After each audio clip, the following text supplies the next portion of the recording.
भगवत गोवंश जीवकांड ग्रंथराज में अब अगली मार्गणा सौदनी मार्गणा की चर्चा करते हैं। सौदनी, सौदनिया, सौदनी शब्द आया सौदनिया से। सौदनिया का प्ररूपण आचार्य भगवत ने तो पहले कर दिया, चार प्रकार की संज्ञाएं बताई थी। वहां पर जो संज्ञा का अर्थ था वो था तीव्र इच्छा। वहां पर संज्ञा शब्द का अर्थ तीव्र इच्छा था। यहां पर संज्ञी या संज्ञीपना ये ज्ञान से संबंधित है। किससे संबंधित है? ज्ञान से संबंधित है। और ये ज्ञान विशिष्ट जीवों को ही प्राप्त होता है। ये ज्ञान विशिष्ट जीवों को प्राप्त होता है जो पुरुषार्थ करते हैं। किस प्रकार का पुरुषार्थ करते हैं, क्या कौन से कर्म के क्षयोक्षम की वजह से यह प्राप्त होता है, यह सारी चर्चा आचार्य भगवान आने वाली गाथाओं में करेंगे। तो सभी जीवों में, सभी गतियों में इंद्रियों की अपेक्षा से देखेंगे तो हम ये सौज्ञीपना और असौज्ञीपना देख सकते हैं। मतलब जो भी जीव है, जो संसारी जीव है, अब मुक्त की चर्चा नहीं है, संसारी जीव की चर्चा है। संसारी जीव जो है या तो वो सौज्ञी होता है या तो असौज्ञी होता है। या तो वो सौज्ञी होता है या तो असौज्ञी होता है।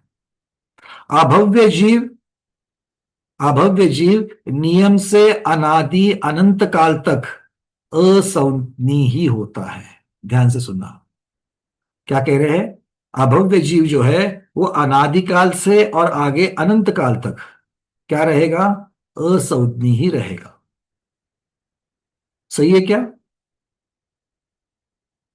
सही है क्या? संज्ञा असंज्ञ के बारे में थोड़ा बहुत तो जानते हैं हम लोग। नहीं, ऐसा नहीं है। ऐसा नहीं है। संज्ञ असंज्ञपना भव्यता अभव्यता के साथ में नहीं लगा हुआ है। क्यों? क्योंकि भव्यता अभव्यता ये मुख्यतः से पारिणामिक भाव है, और संज्ञपना और असंज्ञपना जो है ये कर्म जनित भाव है। ये क्या है? ये कर्म जनित है, ये कर्म निरपेक्ष है, दूसरे कर्म सापेक्ष है। आचार्य भगवान कहते हैं कि और संज्ञपना का अर्थ क्या होता है? तो वो कहते हैं कि संज्ञपना शब्द जो है ये संज्ञी संज्ञा संज्ञा शब्द से आया है, और संज्ञा शब्द होता है नाम इस अपेक्षा से भी। संज्ञा शब्द जो है वो नाम अपेक्षा से भी आता है। जैसे मेरा नाम पंकज है तो ये मेरी संज्ञा है, ये मेरी संज्ञा है। तो इसका अर्थ क्या हो गया कि जिनको जिनको संज्ञा है वो सारे संज्ञी। अगर ऐसी परिभाषा करेंगे, ऐसी परिभाषा करेंगे तो बच्चे, छोटे छोटे बच्चे जो है वो मान लो, आजकल जैनों के घर में कम है किंतु अजैनों के यहां पर आपको देखने को मिलता है ये, कि छोटे बच्चे जो है ना वो पालते हैं। किसको पालते हैं? उनका पेट कहते हैं वो पेट मतलब किसको पालते हैं? वो किसी को भी पाल सकते हैं। कोई लिजार्ड है मतलब किस प्रकार की छिपकली है, वो छिपकली को भी कर सकते हैं। जैसे कि शामिलियन होता है, शामिलियन मतलब सरडा बोलते हैं। सरडे को क्या बोलते हैं हिंदी में? इंग्लिश में शामिलियन बोलते हैं। अर्चना दीदी, शामिलियन को क्या कहेंगे जो रंग बदलता है? अनम्यूट करें प्रमोद जी। गिर गिरगिटान, गिरगिट। नेवला, नेवला भी कहते, नेवला भी कहते। नहीं, नेवला अलग है, ये गिरगिट है। गिरगिट है, ठीक है, हाँ, ये गिरगिट, गिरगिट है। गिरगिट। नेवला बिल्कुल अलग है, नेवला तो पंचेंद्रिय में आएगा। और ये गिरगिट है, मतलब मैं ऐसे जीवों की चर्चा कर रहा हूं जो पंचेंद्रिय नहीं है। तो उसका भी वो नाम रख देते हैं राजू। एक बार मैं किसी के घर पे गया था तो बोले हमारा राजू देख लो। तो मैं सोचा कभी बच्चा होना होगा, तो जाकर के उन्होंने एक छोटी सी डिबिया थी, उस डिबिया में से, डिबिया मतलब ऐसे कांच की थी, उसके अंदर उसको रखा हुआ था। बोले ये हमारा राजू है। तो उसको भी तो नाम मिल गया, तो क्या वो सौतनी है? नहीं। आचार्य भगवान कहते हैं कि ऐसी बात नहीं हो सकती है। अगर सभी नाम वाले जीव सौतनी मान जाएंगे तो जीवों के सौतनी पने का, सभी जीवों के सौतनी होने का प्रसंग आ जाएगा। और फिर देखो एकेंद्रीय जीवों में भी हम, ये बरगद का पेड़ है, नाम दे दिया नाम उसको दे बरगद का पेड़। ये आम का पेड़ है, ये इमली का पेड़ है, ऐसा सबको हम लोग संज्ञा दे देते हैं, ये उनकी संज्ञा है। तो संज्ञा है तो पेड़ पौधे भी संज्ञी हो जाएंगे। ये किसकी बेल है? ये पुष्प की बेल है। ये किसकी बेल है? ये लौकी की बेल है। तो वहां पर भी संज्ञा हो गई, तो वो सारी संज्ञी कहलाएंगे। आचार्य कहते कि ये अगर ऐसा कहेंगे तो सभी जीवों के संज्ञी पने का प्रसंग आ जाएगा, कोई असंज्ञी रहेगा ही नहीं।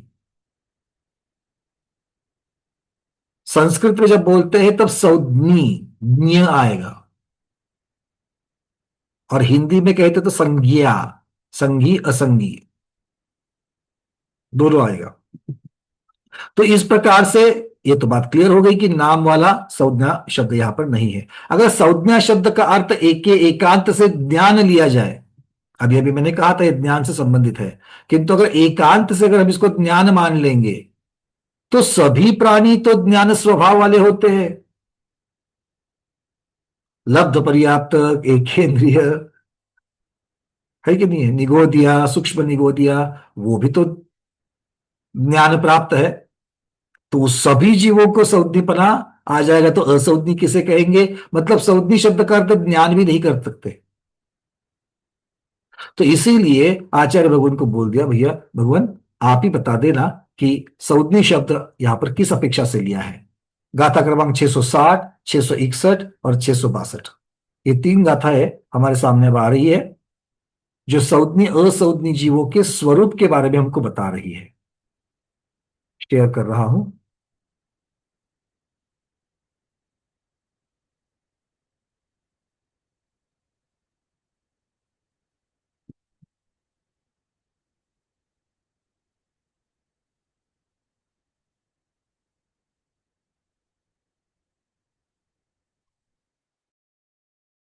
हमें जूम की ग्लिच है, फिर से मैं शेयर कर रहा हूं। जब भी पहली बार शेयर करते वो मीटिंग से बाहर निकाल देता है। इस प्रॉब्लम को रिपोर्ट करना पड़ेगा।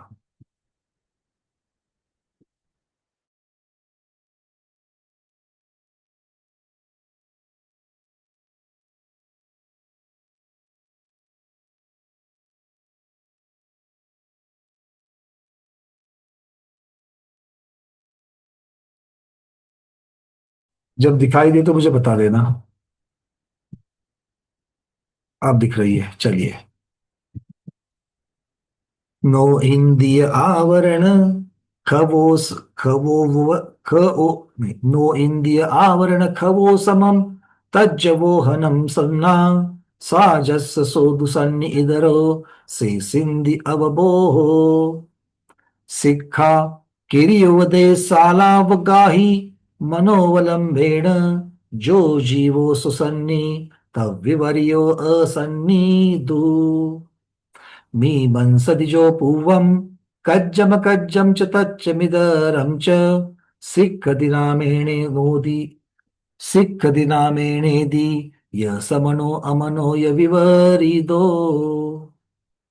नो इंद्रिय आवरण खवोव सम तम ज बोहनम सन्ना। सन्ना किसे कहते हैं, संज्ञा किसे कहते हैं? तो आचार्य भगवान कह रहे हैं नो इंद्रिय आवरण। नो इंद्रियावरण कर्म का जो खवोसम मतलब क्षयोपशम जो होता है, नो इंद्रियावरण कर्म के क्षयोपशम से तज्ज वोहनम, उससे उत्पन्न हुआ जो ज्ञान है, वोहन मतलब ज्ञान है, वो क्या है? संज्ञा है। अब यहां पर एक प्रश्न होता है कि ये नो इंद्रियावरण करण कौन सा है? 148 में तो इसका नाम नहीं है क्या नाम इसका? नहीं। तो आचार्य भगवान यहां पर कह रहे हैं, एक है मति ज्ञान की जब हम भेद करते हैं, तो मति ज्ञान में पांच इंद्रियों से संबंधित मति ज्ञान कैसे होता है? इंद्रिय और मन, जिनको मन है वो मन, और जिनको इंद्रिय है अकेले इंद्रिय अकेले इंद्रिय, और जिनको मन है तो इंद्रिय और मन दोनों से। तो इंद्रिय के पांच भेद कर लो तो पांच इंद्रियावरण कर्म हो जाएंगे। और दूसरा है जो इंद्रिय नहीं है, छोटा इंद्रिय जिसे अव्यक्त माना गया है, वो नो इंद्रियावरण। मतलब मति ज्ञानावरण कर्म के दो भाग किए, इंद्रियावरण और नो इंद्रियावरण। इंद्रियावरण में पांच इंद्रियावरण के अलग अलग पांच भेद हो जाएंगे, और नो इंद्रियावरण ये छठा भेद हमको मिल रहा है नो इंद्रियावरण से। बात समझ में आ रही है? तो ये मति ज्ञान से संबंधित है। तो ज्ञानावरण कर्म के क्षयोपशम से क्या होगा, क्या उत्पन्न होगा? ज्ञानावरण कर्म के क्षयोपशम से क्या उत्पन्न होगा? ज्ञान, दर्शन, अंतराय, क्या उत्पन्न होगा? कठिन है। ज्ञान ही तो उत्पन्न होगा। ज्ञानावरण कर्म के क्षयोपशम से ज्ञान ही तो उत्पन्न होगा, हाँ या ना? अगर गन्ने को चरक में, यंत्र में तेल दो, तो किसका जूस निकलेगा? आम का निकलेगा, संतरे का निकलेगा, किसका निकलेगा? नहीं, गन्ने का ही तो निकलेगा। इतना सरल प्रश्न था ये। तो ज्ञानावरण कर्म के क्षयोपशम से ज्ञान ही तो उत्पन्न होगा। कौन सा ज्ञानावरण कर्म का क्षयोपशम है? मति ज्ञानावरण कर्म का क्षयोपशम है। तो क्या उत्पन्न होगा? मति ज्ञान होगा। कौन से मति ज्ञानावरण का है? नो इंद्रियावरण मति ज्ञान।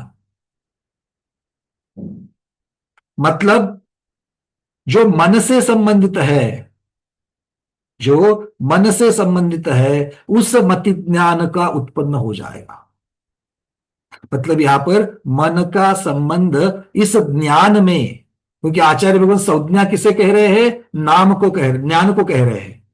नो इंद्रियावरण कर्म के क्षयोपशम से जो उत्पन्न होता है, तो नो इंद्रियावरण कर्म तो है ज्ञानावरण, और उसके क्षयोपशम से ज्ञान ही उत्पन्न होता है। तो उत्पन्न होने वाले ज्ञान को क्या कहेंगे? संज्ञा कहेंगे। वहां पर संज्ञा प्ररूपणा में तीव्र इच्छा, जो चारित्र मोहनीय कर्म की अपेक्षा से थी, उसे वहां पर संज्ञा कहा गया था। और यहां पर संज्ञा कहा गया है ज्ञान को। वो भी कौन से ज्ञान को? तो मति ज्ञान को। मति कौन से मति ज्ञान को? जो नो इंद्रियावरण कर्म के क्षयोपशम से उत्पन्न हुआ है। क्लियर है? और आगे क्या कहते हैं? सा जस सो दू सन्नी। ये संज्ञा जिसके पास होती है, ये संज्ञा अर्थात ये ऐसा ज्ञान जिनके पास होता है, वह संज्ञी है। मन से उत्पन्न मति ज्ञान जिनके पास है, वो सौधनी कहलाते हैं। परिभाषा मिल रही है। बात समझ में आ गई? हम लोगों ने बोली भाषा में क्या कहते हैं? मन वाले प्राणी को सौधनी कहते हैं। अब मन वाले प्राणी को सौधनी कहते हैं, इतना बोल करके चलेगा क्या? अगर ऐसा कहेंगे तो मन के दो भाग है। मन के दो भाग है, द्रव्य मन और भाव मन। तो मति ज्ञान द्रव्य द्रव्य मन की वजह से मुख्यतः उत्पन्न होता है, क्या भाव मन की वजह से होता है? बोलो। द्रव्य मन की वजह से क्या भाव मन की वजह से? दीपा मेहता दीदी। भाव मन की वजह से। भाव मन की वजह से, अकेले भाव मन की वजह से? नहीं, मति ज्ञानावरण का क्षयोपशम से। प्रश्न था द्रव्य मन की वजह से, भाव मन की वजह से, या दोनों की वजह से? तीन भाव मन ऑप्शन की है। भाव मन की वजह से द्रव्य मन होता है तैयार। देखो, भाव मन की वजह से द्रव्य मन तैयार हो गया, ठीक है। प्रश्न यहां पर यह है, और तीन ऑप्शन दिए गए हैं।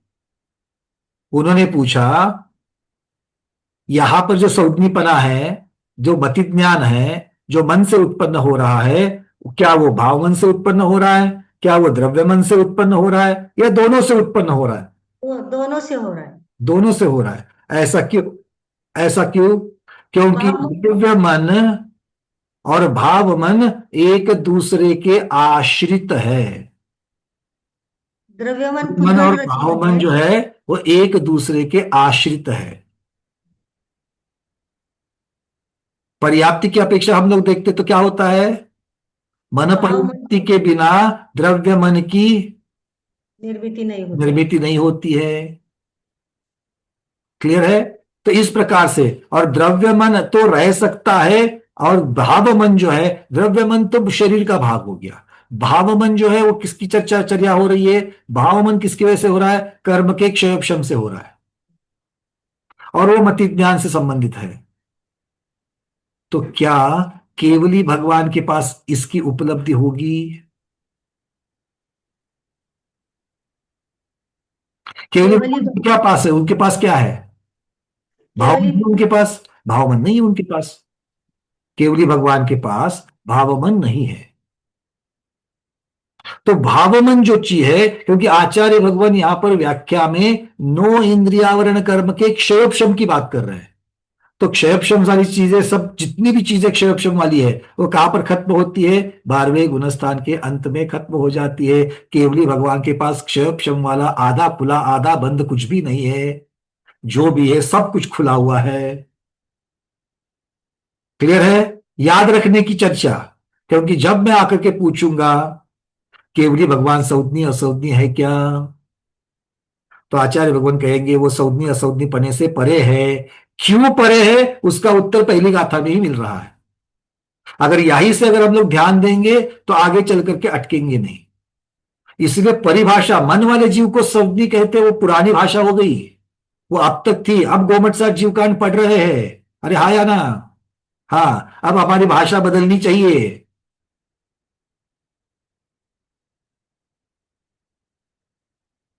क्लियर? चलिए, बहुत बढ़िया। अब आचार्य भगवान यहां पर कह रहे हैं कि पूर्वार्ध तो हो गया, उत्तरार्ध में कह रहे हैं कि साजस्स दो सुसन्नी, अर्थात ये संज्ञा जिनकी होती है वो संज्ञी है। कौन सी संज्ञा? ज्ञान। कौन सा ज्ञान? मति ज्ञान। कौन सा मति ज्ञान? जो नो इंद्रियावरण कर्म के क्षयोपशम से उत्पन्न होता है। तो नो इंद्रियावरण कर्म के क्षयोपशम से उत्पन्न ज्ञान जिस जीव के पास, और नो इंद्रियावरण मतलब क्या है? मन। भावमन जो कि क्षयपशम से उत्पन्न होता है उससे संबंधित है। इसीलिए हम लोग आज तक कह रहे थे कि मन वाले जीव को सौदनी कहते हैं। और फिर दिमाग में होता था, अरे मन वाले जीव को कहते तो फिर केवली भगवान के पास मन नहीं है, उनका तो मनोयोग है, फिर माने कि नहीं माने? तब हम लोग ये बात को मालूम नहीं था कि यहाँ पर भाव मन की चर्चा चल रही है जो क्षयोपशम से उत्पन्न होता है, और केवली भगवान के पास क्षयोपशम वाली कोई भी चीज नहीं है। फिर से दो दो बार मैं कह रहा हूं, और आपको मेरे दिमाग में जो बैठ गई बात है उसको निकालना है। मेरे दिमाग में क्या बात बैठ गई है? ये लोग अभी तो हाँ बोलते हैं, 6 महीने के बाद पूछेंगे तो फिर से अटक जाएंगे, है ना? केवली भगवान के पास मनोबल होता है क्या? केवली भगवान भव्य भव्य है क्या? केवली भगवान सौज्ञ असौज्ञ है क्या? हाँ, सब लोग हाथ हाथ हिला रहे हैं। कोई बात नहीं, अभी तो मैंने 6 महीने की बात की है। 6 महीने जाने दो, मैं फिर से पूछ लूंगा। ठीक है? और आपको फिर सिद्ध करना है कि भैया हम भूलते नहीं है। ठीक है, चलिए, बहुत बढ़िया। अब आगे चलते हैं। आगे भगवान कह रहे हैं, इधरो से सिंधि अवबोहो। शंकाकार वहीं पर पूछ लेता है महाराज को, महाराज जी, नो इंद्रियावरण कर्म का क्षय तो सबके पास नहीं होता। नो इंद्रियावरण कर्म का क्षयक्षम सबके पास नहीं होता, वो तो पंचेंद्रिय के पास ही हो सकता है। बाकी 1 इंद्रिय, 2 इंद्रिय, 3 इंद्रिय, 4 इंद्रिय और पंचेंद्रिय के कुछ लोग जो तिर्यंच है, उनके बारे में क्या? उनके पास तो ये ज्ञान होगा कि नहीं होगा? आचार्य भगवान कह रहे हैं, से सिंध्य अवबोहो। इधरो, इधरो मतलब असौदनी जीव। जो सौदनी जीव है उनकी चर्चा तो कर ली, इनसे विपरीत जो असौदनी जीव है, कौन कौन असौदनी है? 1 इंद्रिय, 2 इंद्रिय, 3 इंद्रिय, 4 इंद्रिय और बचे हुए पंचेंद्रिय, ये असौदनी है। तो क्या उनके पास कोई ज्ञान नहीं? वो कहते उनके पास ज्ञान है, मति ज्ञान तो उनके पास भी है, किंतु कौन सा है? शेष इंद्रिय अवबोहो। उनके पास इंद्रियावरण कर्म के क्षयोपशम से जो उत्पन्न मति ज्ञान है वो है, नो इंद्रियावरण वाला नहीं है। तो असौज्ञी के पास इंद्रियावरण कर्म के क्षयोपशम से उत्पन्न मति ज्ञान जो है वही मति ज्ञान है। और जो सौज्ञी जीव है उनके पास नो इंद्रियावरण कर्म के क्षयोपशम से और इंद्रियावरण कर्म के क्षयोपशम से उत्पन्न जो संपूर्ण मति ज्ञान है, वो मति ज्ञान यहां पर है। मैं संपूर्ण कहा है, अविभाग प्रतिच्छेद की अपेक्षा 100% नहीं बोला। हमारा और आपका मति ज्ञान संपूर्ण थोड़ी है। क्षयोक्षम की अपेक्षा से जितना खुला उतना है। भाई सबको समझ में आ रही है बात? आज हम लोगों ने मति ज्ञानावरण के दो भेद कर दिए, उसमें से नो इंद्रियावरण कर्म और इंद्रियावरण कर्म, इन दोनों के क्षयोक्षम से जो मति ज्ञान उत्पन्न होता है वो सौद्नी जीव के पास है, मुख्यता से प्रधानता से नो इंद्रियावरण की अपेक्षा से वर्णन। और बचे हुए असंज्ञ के पास सिर्फ और सिर्फ इंद्रियावरण कर्म के क्षयोक्षम से उत्पन्न मति ज्ञान। हाँ, क्लियर है? ये नई बात सौज्ञी पने को देखने के लिए, इसके आगे मैं जब भी पूछूं सौज्ञी किसे कहते तो आप क्या कहेंगे? आप क्या कहेंगे? मन वाले जीव को सौज्ञी कहते हैं? नहीं कहेंगे। बहुत अच्छे स्वाध्यायी हमारे, ठीक है ना? अभी तो हाँ बोल रहे, कल देखूंगा मैं। ठीक है, चलिए आगे बढ़ते हैं। अब ये बात तो हमको पता चल गई पहली गाथा में 660 में। अब 661 में आचार्य महाराज क्या कह रहे हैं, चलिए फिर से एक बार शेयर करते हैं। इस 661 नंबर गाथा जो अभी हमने गाई, तो उसके अंदर क्या कहा है?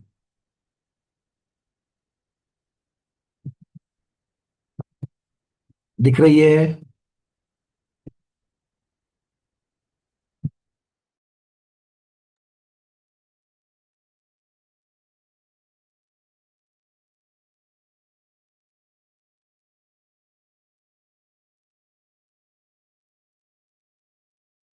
दिख रही है अब? चलिए, अभी उसको मैं निकालता ही नहीं।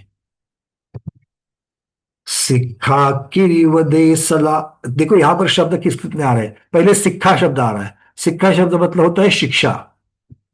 शिक्षा मराठी और कन्नड़ वाले, हमारी हमारी भाषा में जो शिक्षा है, शिक्षा मतलब पनिशमेंट, वो वाली शिक्षा नहीं, ये हिंदी वाली शिक्षा है। शिक्षा मतलब शिक्षण, ठीक है ना? शिक्षा, जो शिक्षा। और अगला शब्द जो है उसमें से क्या क्या निकलता है देखिए। पहले शब्द है क्रिया, क्रिया शब्द, और उपदेश शब्द, ये दोनों मिल गए तो बन गया किरियुपदेश। ठीक है, तो क्रिया निकला, उपदेश निकला, ये दूसरा शब्द निकला। गाथा दिख रही है सबको ना? हाँ। अब उपदेश और उसके साथ में आलाप, उपदेश और आलाप, आलाप मतलब आलाप, तो उपदेश और आलाप इन दो शब्द वहां से निकलते हैं। उपदेश आलाप, और आलाप का जो व है उसके साथ में अवगाही, मतलब जो अवगाह जो है शब्द, वो भी वहां पर निकल रहा है। तो ये अवगाह शब्द का अर्थ क्या है? ग्रहण करता है। आलावगाही इस प्रकार से भी आप ले सकते हो। तो जो ग्रहण करता है, किसको ग्रहण करता है?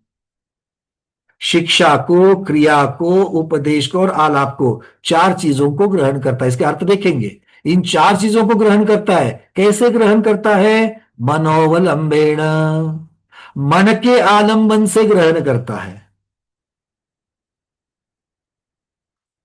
क्योंकि बिना मन के आलंबन से भी इसमें से बहुत सारी चीजों को ग्रहण किया जा सकता है। शिक्षा, कैसे खाना, ये शिक्षा एक चिड़िया भी अपने बच्चे को देती है। बहुत बार शिक्षा किसी के उपदेश के बिना भी मिलती है। चींटी को कोई चीज सिखाता है क्या? शक्कर के पास कैसे आकर्षित होना है? नहीं। देखो, बहुत सारी क्रियाएं भी होती है। तो आचार्य लोगों यहां पर कह रहे हैं कि जो मन के आलंबन से करता है, बाकी कैसे करते मालूम नहीं है, जो मन के आलंबन से करता है, क्या करता है? शिक्षा, क्रिया, उपदेश, आलाप, वो कौन है? जो जीवो ऐसा जो करता है वो सो सन्नी, और तब विवरियो इससे विपरीत असमनी। जो मन के आलंबन से ऐसा ना करे वो असंज्ञी, जो मन के आलंबन से इन चार चीजों को करे वो संज्ञी। क्लियर है? चलिए, अब तीसरी गाथा। मीमंसदिजो पूर्वम कज्जम कज्जम च तच्चमिदरम च सिक्ख दिना मेनेदी य समनो अमनो य विवरिदो। जो जीव कार्य करने से पूर्व, कज्जम कज्जम पूर्वम, कार्य करने से पूर्व, कर्तव्य अकर्तव्य, कज्जम अकज्जम, कर्तव्य अकर्तव्य का विचार करे, फिर तत्व अतत्व को सीखे, और नामे नेदी, नाम से पुकारने पर आवे, वो कौन है? वो समनस्क है, समनो, और इससे विपरीत अमनो, अमनस्क है। सौद्मी कहो, मन वाला कहो, समनस्क कहो, सब पर्यायवाची है। तो यहां पर और आचार्य भगवान हमें इनके सौज्ञ असौज्ञपने के लक्षण बता रहे हैं। तो सबसे पहले उन्होंने क्या बता दिया? शिक्षा क्रिया आदि को जो मन के आलम्बन से करता है। चलिए, क्या है शिक्षा शब्द का अर्थ, क्या लिया है यहां पर देख लेते हैं। आचार्य भगवान कह रहे हैं, शिक्षा हित की विधि का ग्रहण और अहित का निषेध करना, यह शिक्षा है। ध्यान से सुनो और फिर सोचना, हम मन वालों में है कि बिना मन वालों में है। हित का, जो जो हित का है उसका ग्रहण करना, और जो जो अहित का है वो निषेध करना अर्थात छोड़ देना, ये सिखाया जाता है या ना? माँ बच्चों को जो जो सिखाती है वो हित की चीजें सिखाती है, और जो अहित की है वो छोड़ने के लिए बताती है। गुरु क्या करते हैं अपने शिष्य के लिए? जो हित का है उतना ही ग्रहण करने के लिए कहते हैं, और जो अहित का है वो छोड़ने के लिए कहते हैं। तो इस प्रकार से ये हितकारी चीजों को ग्रहण और अहितकारी का निषेध, इसी को शिक्षा कहा है। उदाहरणार्थ मनुष्य, बहुत से प्राणियों में भी हम लोग देख सकते हैं इस प्रकार की चीजें बताई जाती है। किंतु ये किसके आलंबन से किया? मन के आलंबन से किया। क्योंकि अगर आपको बताना होगा कि भाई हित क्या है, तो उसका विस्तार से वर्णन करके आप बताते हो कि ये हितकारी क्यों है, ये अहितकारी क्यों है, फिर सामने वाला चिंतन करके उसको लेता है, एक आज्ञा से एक अधिगमन से, दोनों चीजें वहां पर होती है। हाँ या ना? हाँ। चलिए,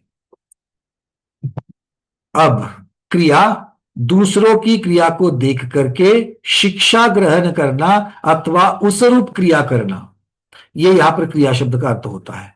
तो क्रिया शब्द का अर्थ जब दूसरों की क्रिया को देख करके सीखना, ये जब आता है, तब जाकर के आचार्य भगवत कहते कि वो मन के आलम्बन से क्रिया हो गई। जैसे कोई तोता है, तोते के वीडियो आ जाते हैं, नमोकार मंत्र बोल रहा है, देखा कि नहीं देखा आपने?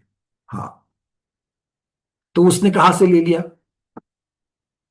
तो कोई तो बोल रहा था, उसको देख करके उसने रटना, उसको उसने सीख लिया, दूसरों की चीज को देख करके सीख लिया, ये होती है क्रिया।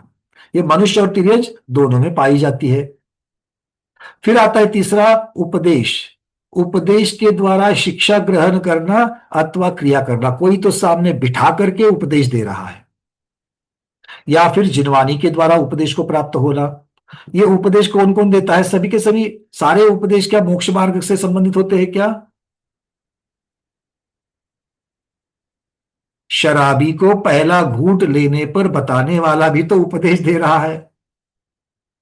शराबी जो व्यसन करने के लिए, अभी तक उसने कभी व्यसन नहीं किया है, पहला घूंट कभी ना कभी तो लेगा, तो उसके लिए भी उपदेश तो होता ही है। वो भी मन वाला जीव ही करता है, संगी जीव ही करता है, आचार्य भगवान ये कह रहे हैं। ठीक है। तो मनुष्य, तिर्यंच, देव और नारकी सभी इस प्रकार के उपदेश को ग्रहण करते हैं। आप लोग कोई उपदेश ग्रहण करते हो क्या? मोक्ष मार्ग को छोड़ दो, मोक्ष मार्ग तो मुझे मालूम है गारंटेड आप लोग ग्रहण करते हो। मैंने आपको संसार मार्ग का उपदेश ग्रहण करते हुए नहीं देखा है। संसार मार्ग का भी उपदेश होता है क्या? होता है। अच्छा, क्या क्या होता है कनक माला दीदी संसार मार्ग का? क्या उपदेश होता है संसार मार्ग का? जैसे एक माँ अपनी बेटी को घर गृहस्थी चलाना सिखाती है, वो तो अच्छी बात है। तो उपदेश ही हो गया ना वो। मैं तो बोलता हूँ संसार में फंसाने वाला। वहां पर सेल लगा है, फला फला मार्केट में सेल लगा है। तो क्या हो गया? किस चीज का उपदेश दे दिया? परिग्रह बढ़ाने का उपदेश दे दिया। तुम्हारे पीछ पीछे तुम्हें क्या क्या कहते हैं, तुम्हें कहाँ पता है? इतना बोल करके छोड़ दिया। तो सामने वाले ने बराबर से उसको पकड़ लिया। ऐसे उपदेश तो एक नंबर पकड़ते हैं, है ना? वहां पर तो आज्ञा से भी बहुत बार पकड़े जाते हैं। अधिगम से देखने का कोई समय ही नहीं होता है। अधिगम से उसको कौन परखे, कौन चेके? अरे उसने मुझे बोल दिया जाकर के सीधा, है ना? तो हाँ, ये संसार मार्ग में भी तो ये चीजें होती है। तो आचार्य भगवान कह रहे कि यहां पर ऐसा मत बोलना कि ये सिर्फ मोक्ष मार्ग की बात चल रही है। तो देखो, नारकी, मनुष्य को तो छोड़ो, नारकी को देखो। जो असुर कुमार जाति के देव तीसरे नरक तक जाकर के एक नारकी को दूसरे नारकी के प्रति जब भड़काते हैं, तो एक नारकी जो भड़क जाता है, वो क्यों भड़क रहा है? वो देव, असुर कुमार जाति के देव का उपदेश, मतलब वो बातें सुन करके तो सामने वाले की तरफ देख रहा है, हाँ या ना? बस यही बातें है। तो ये देव नारकी आदि जो भी है, इसको ग्रहण करते हैं। और अंतिम है, आलाप आदि क्रिया को भी मन के आलंबन से करना, अर्थात नाम लेकर के पुकारने पर आ जाना, वार्तालाप को प्रतिसाद देना। मुझे इसके ऊपर बहुत बार ना ऐसा चिंतन आता था कि सचमुच में कभी कभी ऐसा लगता है हमारे आजू बाजू में जो लोग हैं, विशेषता बच्चे, है ना, विशेषता बच्चे,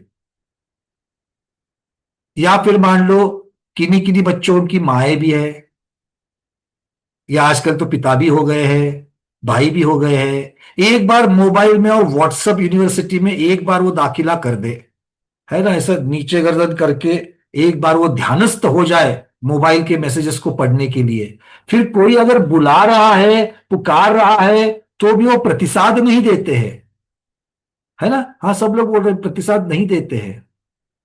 तो छोटे भी और बड़े भी इसमें आते हैं। तो क्या तब वहां पर सौजन्य बना छूट जाता है? अरे आप ना बोल रहे हो, आचार्य भगवान परिभाषा कर रहे हैं यहां पर सौजन्यपने की। क्या कह रहे हैं? नाम लेकर पुकारने पर आ जाना। मां वहां से पुकार रही किचन से, थाली लग चुकी है, टेबल पर आ जाओ, भोजन तैयार है, इसको प्रतिसाद ही नहीं मिलता है। फिर मां थोड़ी सी और नजदीक जाकर के, मतलब जिस बेडरूम में बैठा है वहां जाकर के दरवाजे पर जाकर के बोलती है, तो भी सुनाई नहीं देता है ना? और फिर अगर मां के हाथ में है तो जाकर के एक ठप करके पड़ता है, फिर जाकर के एकदम से प्रतिसाद आ जाता है। आता है कि नहीं आता है? हाँ, तो उसकी चर्चा यहाँ पर नहीं है। मतलब आप लोग ये सोचने की जरूरत नहीं कि वो सौजन्य असौजन्य, ठीक है ना? हाँ, यहाँ पर यही कह रहे हैं कि जो पुकारने पर, नाम लेकर पुकारने पर आता है, वार्तालाप को प्रतिसाद देता है, ये प्रधान रूप से वर्णन बताया जा रहा है। ये लक्षण तंतोतंत मत लगा देना और किसी सौजन्य को असौजन्य मत बोलना। चलिए, बहुत बढ़िया। तो इसी प्रकार से आचार्य भगवान कहते हैं कि ये चार सौजन्य जीव के बाह्य चिन्ह हैं। ये सारे बाह्य चिन्ह हो गए। आंतरिक चिन्ह क्या बता दिया? आंतरिक चिन्ह सौजन्यपने का क्या बता दिया हेमांगी दीदी? 9 इंद्रिय वर्ण कर्म का क्षयोपशम बहुत और बढ़िया। उससे प्राप्त होने वाला पति ज्ञान। चलिए, बहुत बढ़िया। तो 9 इंद्रियावर्गम कर्म के क्षय शम से प्राप्त होने वाला ज्ञान, ये उसके आंतरिक कारण आचार्य भगवान कह रहे हैं। फिर कहते हैं कि मन तथा इंद्रियावरण कर्म से रहित दोनों भी प्रकार के मति ज्ञान केवली भगवान के पास नहीं है, क्योंकि केवली भगवान के पास इंद्रियों आदियों से संबंधित कोई भी चीज अब वहां पर नहीं रही है, न दर्शन न ज्ञान। तो इसीलिए उनकी मन की सहायता से वो बाह्य अर्थ को ग्रहण नहीं करते, अतः वे सौधनी नहीं है। और असौधनी की क्या परिभाषा की थी? असौधनी की परिभाषा, जिनके इंद्रियावरण कर्म का ही क्षयोपशम है और उससे उत्पन्न ज्ञान जिनके पास है। तो केवली भगवान के पास इंद्रियावरण कर्म के क्षयोपशम से उत्पन्न ज्ञान है क्या? नहीं है। इसलिए केवली भगवान असौधनी भी नहीं है, क्योंकि जिन्होंने समस्त पदार्थों को साक्षात कर लिया है, साक्षात मतलब स अक्ष, अक्ष मतलब आत्मा, जो आत्मा के द्वारा देख रहे हैं, किसी इंद्रियों के ऊपर आलंबित नहीं है, वो केवली भगवान असौदनी भी नहीं है। इसलिए केवली भगवान न सौदनी होते हैं न असौदनी होते हैं। ठीक है। अब शंकाकार एक प्रश्न उठा रहा है, जो भली प्रकार जानता है वो सौदनी, अगर ऐसा लक्षण आप करोगे, जो भली प्रकार अच्छी तरीके से जो जानता है चीजों को, वो सौदनी मन वाला जीव होता है, ऐसा अगर लक्षण करेंगे तो एकेंद्रिय आदि को भी सौदनी कहना पड़ेगा। आचार्य भगवान कहते ये बात ठीक नहीं है। क्यों? क्योंकि एकेंद्रिय आदि के मन नहीं पाया जाता, नो इंद्रिय नहीं पाया जाता है, और इसीलिए वो नो इंद्रियावरण कर्म का क्षयक्षम नहीं कर सकते हैं, और नो इंद्रियावरण कर्म के क्षयक्षम नहीं होने की वजह से वो सारी चीजों को, शिक्षा क्रिया आलाप आदि को मन के आलंबन से ग्रहण नहीं करते हैं, इसलिए उनको सौदनी नहीं कहा जा सकता है। अर्थात ये हम और आपके लिए आचार्य भगवान कह रहे हैं कि क्रिया शिक्षा आलाप आदि जो क्रियाएं बताई गई है, ये अगर आपको एकेंद्रिय से चतुरेंद्रिय और असंगी पंचेंद्रिय में भी अगर आपको दिखाई देवे, तो भी उनको सौदनी नहीं कहा जाएगा। क्यों? क्योंकि वो सारी क्रियाएं मन के आलंबन से नहीं कर रहे हैं, इंद्रियावरण कर्म के क्षयक्षम से कर सकते हैं जो उनके पास है। ठीक है, अगर कोई पाया जाए तो। अब अगला प्रश्न आता है कि भैया द्रव्य मन तो केवली भगवान के पास है, तो द्रव्य मन है तो संयोग केवली भगवान को भी सौदनी बोलना चाहिए। तो आचार्य भगवान कहते कि नहीं, क्योंकि आवरण कर्म से रहित होने की वजह से वो मन के आलम्बन से बाह्य अर्थ को ग्रहण नहीं करते हैं, इसलिए उन्हें सौदनी नहीं कहा जाता। मतलब मूल गाथा में इतनी सुंदर और सटीक परिभाषा की है कि किसी भी शंकाकार के उत्तर का, प्रश्न का उत्तर देने में वो सक्षम है। बात सबके समझ में आ रही है? इसीलिए शुरुआत में जो मैं इंसिस्ट कर रहा था कि समझने के लिए कि नो इंद्रियावरण और इंद्रियावरण और इससे उत्पन्न होने वाला मति ज्ञान और फिर उनसे संबंधित तो ये सौदनीपना है, और इसीलिए चूंकि सौदनीपना ये क्षयोक्षम से संबंधित है, मन से संबंधित है, मन के क्षयोक्षम से संबंधित है, इसीलिए केवली भगवान में ये किसी भी प्रकार से पाया नहीं जा सकता है। ठीक है। तो आचार्य भगवान यहां पर, भाई सबको समझ में आ रही है ना बातें? ये बहुत छोटी सी क्या कहते हैं, मार्गणा है। इसमें चार ही गाथाएं हैं, तीन गाथाएं हो चुकी है। अब अंतिम गाथा आचार्य भगवान यहाँ पर संख्या अधिकार, क्योंकि सभी मार्गणाओं में संख्या अधिकार आता है, तो संख्या विशेष बता रहे हैं सौदनी दीवों का। तो गाथा क्रमांक 663 ये आपके सामने।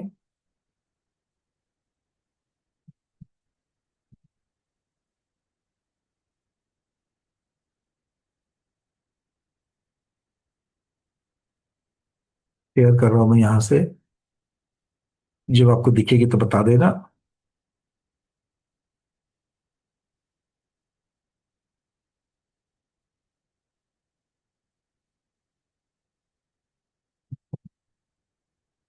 दिख रही है?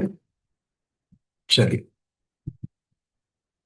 देवे हिंसाधिरेगो राशि सन्नीन होति परिमाणम तेनूनो संसारी सव्वेसिम सन्निजीवाणम।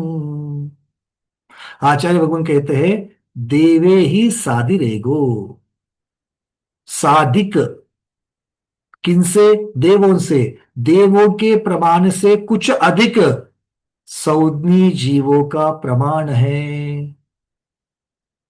और तेनूनो संसारी, सौदनी जीवों से नून, हीन संसारी राशि, मतलब संसारी जीव राशि में से सौदनी जीवों का प्रमाण घटा देने पर सर्वेसिम सन्निजीवानम, सर्व असंगी जीवों की संख्या प्राप्त होती है। तो असंगियों की तो संख्या सीधी समझ में आ गई, संगियों को माइनस कर दो जीव राशि से, संपूर्ण राशि से, तो असंगी मिल जाएंगे। और सौदनी का राशि कैसे बता रहे हैं? देवों से कुछ अधिक। ठीक है। अब देवों की, अब क्या है, सौदनी जीवों में प्रधान कौन है? देव है। देखो असंख्यात असंख्यात असंख्यात की ही चर्चा है। सौदनी तिर्यंश कितने हैं? असंख्यात है। सौदनी नारकी कितने हैं? असंख्यात है। सौदनी देव कितने हैं? वो भी असंख्यात है। और सौदनी मनुष्य कितने हैं? वो भी असंख्यात है। क्योंकि लब्ध पर्याप्तक मनुष्य जो है वो भी सौज्ञ और पंचेंद्रिय ही कहलाते हैं। लब्ध पर्याप्तक मनुष्य को भी सौज्ञीपना, वो पूर्णता को प्राप्त नहीं होते हैं, द्रव्यमन आदि चीजें नहीं बन रही है, किंतु कथनचित उपचार की अपेक्षा से उनको सौज्ञीपना बहाल किया गया है। ठीक है, तो इस प्रकार से आचार्य भगवान अब यहां पर कह रहे हैं कि सौज्ञी जीव कितने हैं, तो देवों से कुछ अधिक है। तो देव कितने हैं, बोले असंख्यात है। तो असंख्यात कौन सा है, तो बोले 256 सूच्चांगुल के वर्ग रूप से जगत प्रतर में भाग देने पर देवों का प्रमाण प्राप्त होता है। देवगति मार्गणा में आचार्य भगवान ने ये बता दिया था, 256 का वर्ग, बाधाल शब्द याद आ रहा है आपको, 256 सूच्चंगुल के वर्ग रूप से, मतलब 256 सूच्चंगुल लेना, उसको वर्ग करना, तो कितना हो जाएगा, जितना भी होगा उस संख्या से जगत प्रतर को भाग देना है। जगत प्रतर क्या होता है, जगत प्रतर क्या होता है,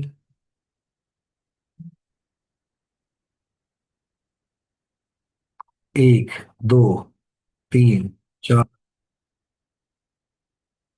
पूर्णिमा दीदी आपका हाथ नहीं दिख रहा मुझे, दीपा दीदी का भी हाथ नहीं दिख रहा है। जागृति दीदी, जगत प्रतर किसे कहते हैं, आपने हाथ नहीं किया ऊपर। तो श्रेणी का कुछ मुझे मैंने अभी याद नहीं आ रहा है। कोई बात नहीं, जगत श्रेणी से संबंधित है ना। हाँ, जगत श्रेणी से। चलिए बहुत बढ़िया, कैसे याद करना है, जगत श्रेणी सिंगल एंटिटी है। जगत श्रेणी हम सबको पता है, 7 राजू लंबी कतार, तो सिंगल एंटिटी, एक ही एंटिटी हो गई, नहीं एक ही रन हो गया। इसको जब हम डबल एंटिटी करते हैं, लंबाई के साथ साथ में चौड़ाई भी जोड़ते हैं, तब वो प्रतर हो जाता है। लंबाई के साथ में जब हम चौड़ाई भी जोड़ते हैं तब प्रतर हो जाता है, और लंबाई चौड़ाई में मोटाई जोड़ते हैं तो घन हो जाता है, क्यूब हो जाता है। सब लोग ध्यान रखना है, इसको याद रखने के लिए हिंट बहुत जरूरी है। तो इसीलिए जगत प्रतर बोलते ही हमारे सामने क्या आना चाहिए, ये प्रतर मतलब लंबाई और चौड़ाई, जिसको मोटाई नहीं है, बस जितनी परमाणु की एक ऊंचाई आती उतनी ही ऊंचाई उसको रहेगी। तो इस प्रकार से ये जगत प्रतर है। तो जगत श्रेणी को जगत श्रेणी का गुना करने पर जगत प्रतर प्राप्त होता है, और जगत श्रेणी को जगत श्रेणी और एक बार जगत श्रेणी से गुना करेंगे तो मतलब जगत प्रतर को, जो पहले से जगत श्रेणी को जगत श्रेणी से गुणाकार करके जगत प्रतर आ चुका है, उस जगत प्रतर को और एक बार जगत श्रेणी से गुणाकार करेंगे तो जगत घन प्राप्त होगा। तो तीनों की एंटिटीज आ जाएगी। ठीक है, सबको क्लियर है ये। चलिए बहुत बढ़िया, तो ये जगत प्रतर को लेना है। अब जगत प्रतर को लेकर के 256 सूच्चांगुल का वर्ग करना है। तो इसका मतलब क्या करना है, संख्या निकालनी है। तो जगत प्रतर की कितनी संख्या होगी, कैसे निकालेंगे जगत प्रतर की संख्या, ये उपमा मान है, उपमा दे दे करके समझाएंगे। तो जगत प्रतर का अर्थ क्या करेंगे, जगत प्रतर का अर्थ क्या करेंगे, कितनी संख्या लेंगे, जल्दी जल्दी बोलो। वीके जैन साहब आपका हाथ ऊपर, और कौन है, प्रमोद जी का हाथ ऊपर है, जेटी गंगवाल जी बोलिए, जगत प्रतर की संख्या कैसे निकालेंगे। 7 राजू गुणा 7 राजू। हाँ, इससे क्या करेंगे, 7 राजू गुणा 7 राजू, ये जगत प्रतर हो जाएगा। हाँ, तो जगत प्रतर से संख्या कैसे बनाएंगे, आपने सही बताया, 7 राजू मतलब 49 वर्ग राजू हो गया, 49 वर्ग राजू का क्षेत्र हो गया। अब इसको संख्या में कैसे कन्वर्ट करेंगे, तो 49 वर्ग राजू में इतने क्षेत्रफल वाले क्षेत्र में आकाश के कितने प्रदेश बैठते हैं, उन प्रदेशों की संख्या अर्थात जगत प्रतर की संख्या। क्लियर है, क्लियर है सबको।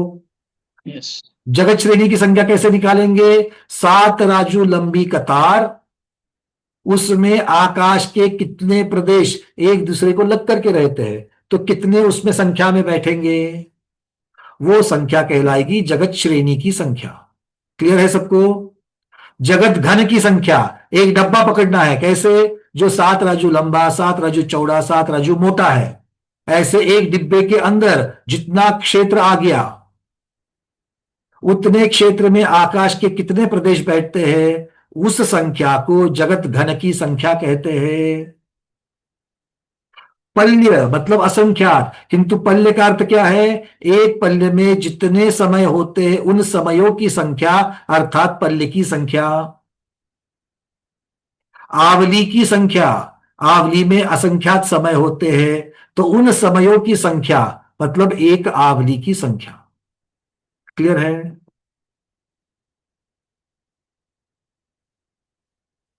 आप लोग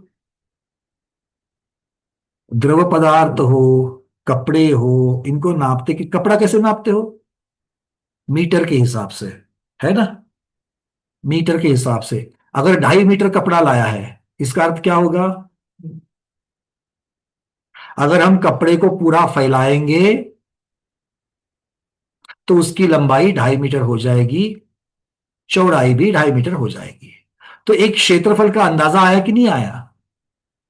वैसे ही यहां पर लेना है, एक क्षेत्रफल लेकर के उसके अंदर जितने आकाश के प्रदेश बैठेंगे, आकाश के प्रदेश कितने कितने दूर होते हैं, एक आकाश प्रदेश से दूसरा आकाश प्रदेश कितना दूर होता है? प्रतिभा दीदी।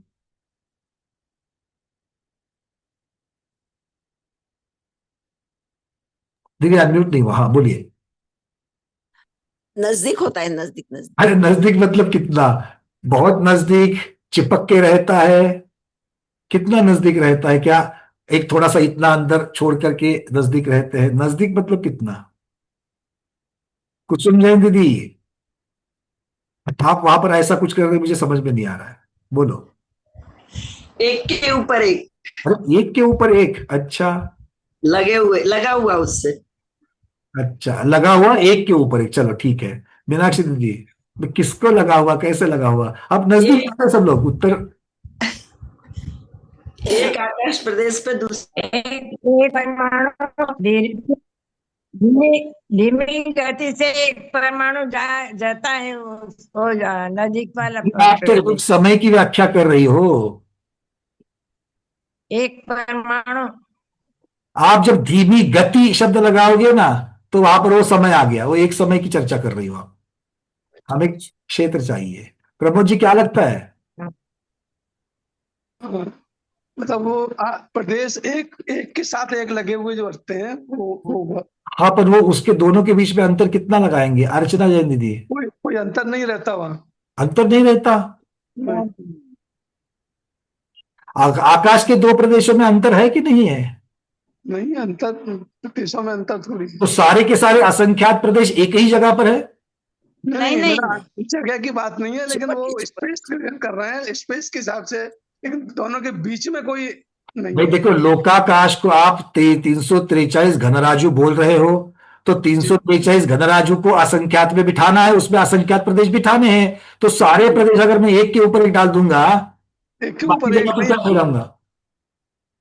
एक के साथ चिपके हुए, मतलब एक है, मतलब ऐसा नहीं है कि एक ही, मतलब क्या है, क्षेत्र अवगाह्य नहीं है उनका। हाँ, एक क्षेत्र अवगाह नहीं है, चलो अच्छी बात है, एक क्षेत्र अवगाह नहीं है। तो एक से एक प्रदेश से दूसरे प्रदेश के अंतर कितना है? कितना मिलीमीटर, सेंटीमीटर कितना है? नहीं अंतर, कोई अंतर नहीं है।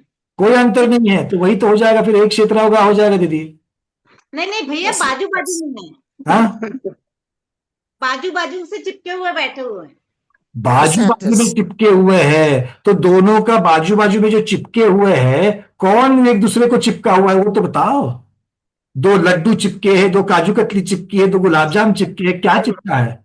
आकाश के प्रदेश, परमाणु, हाँ, आकाश के प्रदेश परमाणु। प्रदेश परमाणु, अरे अच्छा, परमाणु बोलो भाई, उसी की परमाणु, इंतजार में बैठा था उस शब्द के।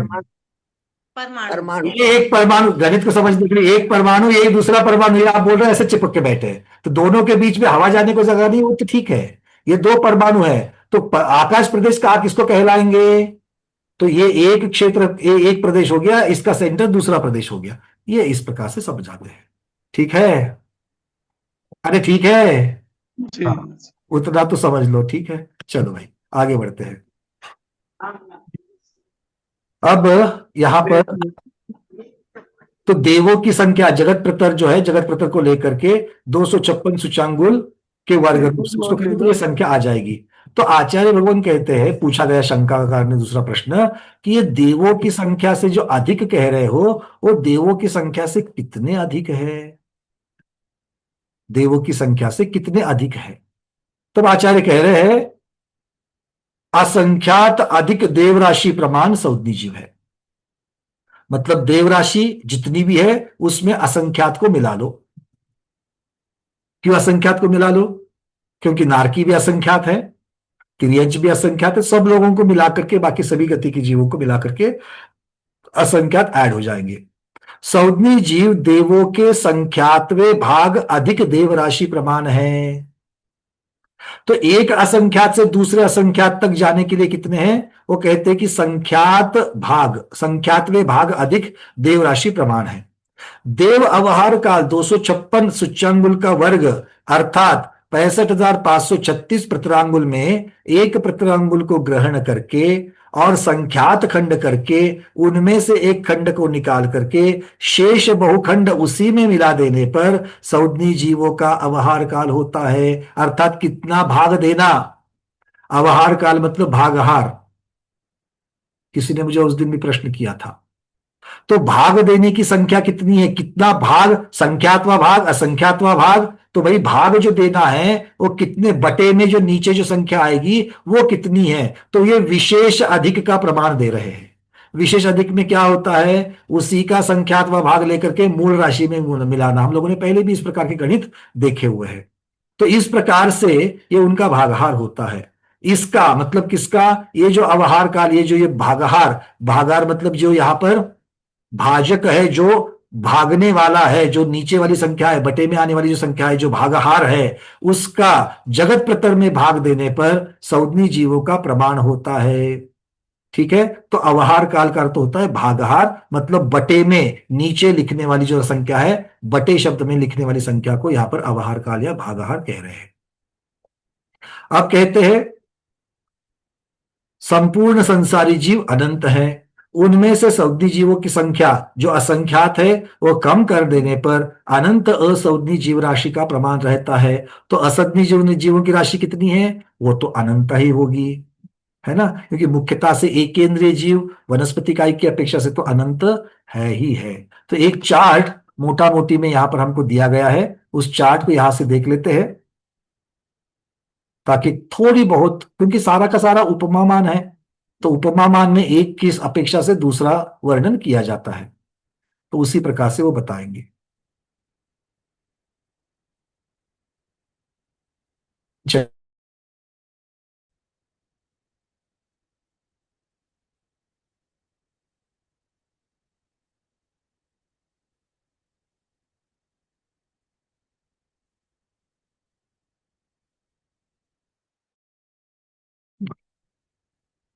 क्लियर होने तक मुझे रुकना पड़ेगा क्योंकि वो हर बार मीटिंग से बाहर चला जा रहा है।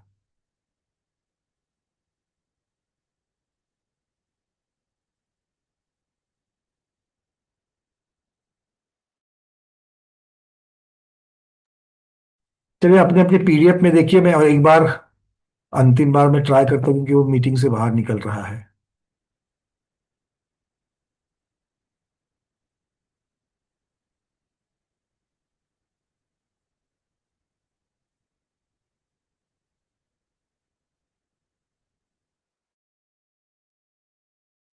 ये अपने अपने पीडीएफ में देख लेना, चार्ट दे दिया है वहां पर। आचार्य भगवान कह रहे हैं देवों की संख्या कितनी है? ज्योतिषवासी देवों से कुछ अधिक अर्थात असंख्यात। देवों की संख्या कैसे निकाली जाती है? ज्योतिषवासी देवों से थोड़ी सी ज्यादा, मतलब बाकी सभी देवों को मिलाकर के अगर हम देखेंगे तो उन सभी देवों से ज्यादा ज्योतिषवासी देवों की संख्या है। इसलिए देवों की संख्या में बहुभाग ज्योतिषवासी देवों का है। तो उस संख्या जो है, उस संख्या से संख्यात गुणाहीन सौदनी तिर्यंचों की संख्या है। तो देवों से सबसे ज्यादा किसकी संख्या है? देवों की संख्या। देवों की संख्या कैसी है? ज्योतिषवासी देवों से कुछ अधिक है। फिर सौदनी तिर्यंचों की संख्या वो ज्योतिषवासी देवों से संख्यात गुणाहीन है। संख्यात गुणाहीन है, ये समझ लेना, तो भी असंख्यात ही आएगी। उसके बाद नारकियों की संख्या, वो तो तिर्यंचन से असंख्यात गुणाहीन है, देख लेना। नारकी नारकी ज्यादा नहीं है, असंख्यात है किंतु ज्यादा नहीं है। नारकियों से भी तिर्यंचियों की संख्या ज्यादा है, और तिर्यंचों से देवों की संख्या ज्यादा। ये सौद्मीपनी की अपेक्षा से चल रहा है, ठीक है ना। उसके बाद मनुष्य कितने हैं, वो भी असंख्यात। मैंने आपको कहा था असंख्यात क्यों है, क्योंकि यहां पर लब्ध पर्याप्तक मनुष्यों की भी चर्चा है, वो भी सौज्ञी ही कहलाते हैं, वो भी पंचेंद्रिय ही कहलाते हैं। फिर कुल सौज्ञी जीव कितने हो गए, देव अधिक सौज्ञी तिर्यंश अधिक नारकी अधिक मनुष्य, तो ये होते हैं देवों से कुछ अधिक, क्योंकि बाकियों की संख्या बहुत कम कम कम वाले असंख्यात है, इसलिए देवों की संख्या से कुछ अधिक। और असंज्ञों की संख्या कितनी होती है, तो संपूर्ण जीव राशि माइनस, मतलब संपूर्ण जीव राशि मतलब संसारी राशि, संसारी राशि में से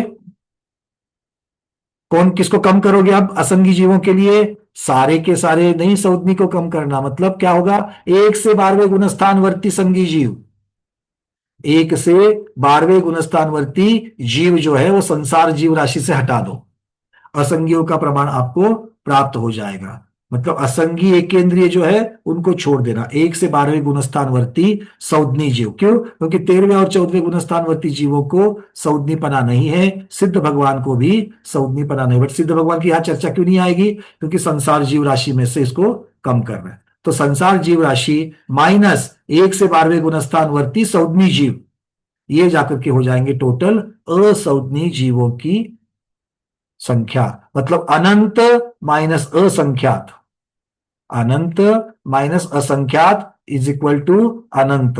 मतलब असंगी जीवों की राशि कितनी हो गई, तो अनंत हो गई। चलिए, अब आपके अगर कोई प्रश्न है तो आप प्रश्न बताइए, क्योंकि यहां पर चारों भी गाथाएं जो संज्ञा मार्गणा की थी, वो संज्ञा मार्गणा की यहाँ पर पूर्ण होती है। अर्चना दीदी आपका प्रश्न, फिर मीनाक्षी दीदी। ये जी मेरा अभी प्रश्न नहीं था, वो पहले का हाथ उठाया, लेकिन ये नेट के चक्कर में आज गड़बड़ हो रही है सब। आज काफी नेटवर्क बड़ी तकलीफ दे रही है, क्योंकि वो पीडीएफ जो है ना, मतलब यहाँ से शेयर करने जाऊंगा तो वो बाहर ही निकल रहा है मीटिंग से। चलिए मीनाक्षी दीदी बोलिए। कोई बात नहीं, पर एक ही आप लोग चार्ट नहीं देख पाए, अंतिम वाला, बाकी चार्ट तो आपको दिखाई दिए। और सब सब सौज्ञ जीव है, उसमें ज्यादातर देव लोग देव ही है। बिल्कुल, सौज्ञियों में सबसे ज्यादा देव है, उनसे कम तिर्यंश है, उनसे कम नारकी है, उनसे कम मनुष्य है। मनुष्य ठीक है, आ गए समझ। चलिए, ये अल्प बहुत वही महत्वपूर्ण है, वही हमें याद रहता है। हाँ हाँ। विके जैन साहब। वंदना साहब, वंदना। अच्छा ये आपने टोटल संसारी राशि में से 12वें गुणस्थान तक वाले जो संगी जीव हैं उनको कम करके अशनि की संख्या निकाल दी, तो इसका गाथा प्रमाण है क्या? क्या आपने नहीं, गाथा प्रमाण उन्होंने पहली गाथा में बताया, संख्या वाले में बताया ना उन्होंने, 600, एक मिनट, 663 में बताया ना, तेनुनो संसारी। क्योंकि सौज्ञी किसको कहा, और सौज्ञियों को संसार राशि से कम करो बोल रहा है। अब संसार राशि से कम करने के लिए संसार राशि में सौज्ञी कौन है, तो 1 से 12वें गुणस्थानवर्ती ही है, उसको अलग कर दिया है। आपका कथन तो बिल्कुल सार्थक है, पर थोड़ा सा मतलब अच्छा मैं समझ भी पा रहा हूँ। मैंने क्या कि प्रश्न के रूप में रख भी रखा था कि संख्या में कल पूछता आपसे, पर आज आपने प्रसंग उठा दिया, तो 13वें 14वें गुणस्थान वालों को आपने हटा देखे होंगे, शायद समय ज्ञान नहीं है उनके। बिल्कुल, तो वो सौज्ञी भी नहीं असौज्ञी भी नहीं है, इसलिए उनको उनकी चर्चा ही नहीं है यहाँ पर। बट वो है तो संसारी, है तो संसारी। बिल्कुल बिल्कुल सही फरमाया आपने। पर इसका गाथा प्रमाण सहित मतलब अन्य कोई पूछे तो उसको, मतलब मैं तो आज्ञा प्रमाण 663 नंबर की गाथा, बिल्कुल 663 नंबर की गाथा। देखिए आचार्य भगवान क्या कह रहे हैं, देवे ही साधिरेगो राशि सन्नी न होती परिमाणम, ये सन्नी का हो गया, संज्ञाओं का हो गया। और तेनुनो संसारी, मतलब सव्वे से बस जो असंज्ञों की निकालनी है राशि, तो संज्ञों की राशि को संसार राशि से माइनस करना, ये एक ही फॉर्मूला आचार्य भगवान ने दिया है। अच्छा, पर इसमें तो करेंगे तो अश्विनी में आ जाएंगे फिर 13 14 वाले। 13 14 असैनी भी नहीं होते हैं। हाँ 13 14 में ना सैनी है ना असैनी है, इसलिए संसार जीव राशि कौन सी लेनी है आपको? तो एक से 13 गुणस्थान, तो आप लेते हो कि अगर आप ऐसा करोगे, इस प्रकार से भी अगर आप फॉर्मूला बनाओगे कि 1 से 12वें गुणस्थानवर्ती जीव, संसारी जीव माइनस संज्ञी जीव इज इक्वल टू असंज्ञी जीव, ऐसा भी कर सकते हो। नहीं, ये तो सही हो गया। तो ये भी ऐसे भी कर सकते हो, अर्थ एक ही है। सुंदर है, ठीक बहुत है। बढ़िया, बहुत बढ़िया। अच्छा, एक बात है, आप जो समझाते हो ना, हृदय ग्राही और आनंद आता है, मतलब इसके जो अविभाज्य प्रतिषेध अपने सम्यक दर्शन के बढ़ते ही बढ़ते हैं, पक्का है। भाई उसी के लिए सब स्वाध्याय में बैठे, हम तो इसी के लिए बैठे हैं, सभी के बढ़ना ही चाहिए। ठीक है ना, चलिए बहुत बहुत धन्यवाद। और कोई किसी का प्रश्न? चलिए, अगर प्रश्न नहीं है तो हम इसका समापन कर लेते हैं। इत्याचार्य श्री नेमि चंद्र विरचितायां गोमठसारा परिणाम पंच संग्रह वृत्तो जीव कांडे विंशति प्ररूपणासु संज्ञमार्गणा प्ररूपणा नाम अष्टादशोऽधिकारः। कल हमारा सम्यक्त मार्गणा जो थी उसका भी हमने समापन की, जो इस प्रकार से सूत्र नहीं पढ़ा था उसको भी आज पढ़ लेते हैं। इत्याचार्य श्री नेमि चंद्र विरचितायां गोमठ सारा परिणाम पंच संग्रह वृत्तो जीव कांडे विंशति प्ररूपणासु सम्यक्त मार्गणा प्ररूपणा नाम सप्तदशो अधिकारः। तो आचार्य भगवान यहाँ पर सौदी मार्गणा का प्रकरण पूर्ण करते, इसके आगे अब आएगी आहार मार्गणा, किंतु आज हमारे पास उतना समय नहीं है क्योंकि हमें समस्त मार्गणा की भी चर्चा थोड़ी बहुत करनी है। प्रश्न है किसी का? और नहीं है ना? सौदी मार्गणा के ऊपर बड़ा साधारण विषय है, सरल विषय है, बहुत वर्षों से हम लोग जानते हैं, सिर्फ आज हमने एक परिभाषा में बदलाव कर दिया है, उस परिभाषा को ज्यादा प्रगल्भ कर दिया है। मन वाले जीव को सौज्ञी कहते हैं, ये तो बिल्कुल एंट्री लेवल की परिभाषा हो गई, किंतु केवली भगवान सौज्ञी और सौज्ञी से परे है, अगर इसको समझना है तो सौज्ञी पने की भाषा कैसे करेंगे? परिभाषा करेंगे, नो इंद्रियावरण कर्म के क्षेयोपशम से प्राप्त जो ज्ञान है वो संज्ञा कहलाता है, और ऐसा ज्ञान जिनके पास है वो संज्ञी कहलाते हैं। ठीक है, इस प्रकार से आचार्य भगवान की परिभाषा को हम सब लोग याद रखेंगे।